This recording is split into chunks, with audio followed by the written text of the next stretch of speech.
Oh, Luigi Capola asks, can you talk about Excalibur book? Sure. Yeah, of course. I actually wrote about it in my book, by the way. So, get my book. I mean, there's a lot of data in there.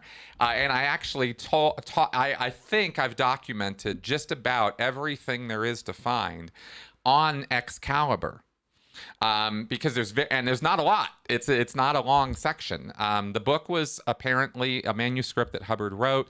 I think it was 1938. He would have been what is that, 27 years old. The story goes that he had a dental surgery gone wrong and died in the chair, he claimed. Went to some place, he didn't say heaven, he went to some place where all of knowledge was laid out before him, and he was exposed to it and saw it, and came back and retained some of it, and instantly wrote that, sat down in a cabin in Washington, Port Orchard or something, and for 5 straight days or something, and dashed out this tome, this novel, this book. Not a novel, it's a nonfiction work, and it's apparently supposed to be some kind of deep analysis of people and relationships, and our will and intent to survive. That's where Hubbard said the dynamic principle of existence that he came up with, that we're all just trying to survive, comes from Excalibur. That was one of the revelations, and of course that's not a very big revelation, really. It's one of the most obvious things about life, but Hubbard says that's all there is to life, is that the urge to survive is all there is.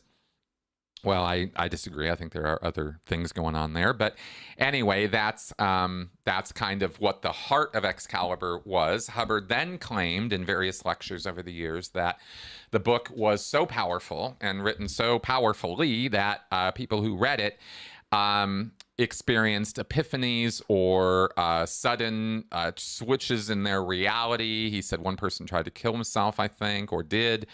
Another person ran off with somebody else's wife because he didn't feel he had any limits anymore, and nothing really mattered anyway, or something like that. And Hubbard called the phenomenon going up the pole. He actually made an analogy to this in a lecture where he talked about how to a worm that exists in 2-dimensional space would not know what he was running into when he hit a pole that exists in 3-dimensional space. So here you have this worm running into this pole, and the worm can't think in 3 dimensions. It only understands 2. So what the hell is this, right? It doesn't get it. But what Excalibur allows people to do, he says, well, humans are like this worm, right? They only think the way they think. And what Excalibur did was, it invited them to think differently and recognize that there are 3 dimensions. And Hubbard said that the phrase he used for this was, they went up the pole. Oh, hey, there's a pole here. And they climbed it, and they got out of their 2-dimensional existence and lived in 3 dimensions after that. So, make of that what you will. That's how he described it, and that's what I'll say about that today. There's a whole quote on it from a guy who did read it in my book, and I'm just going to tease you with that and say go read that.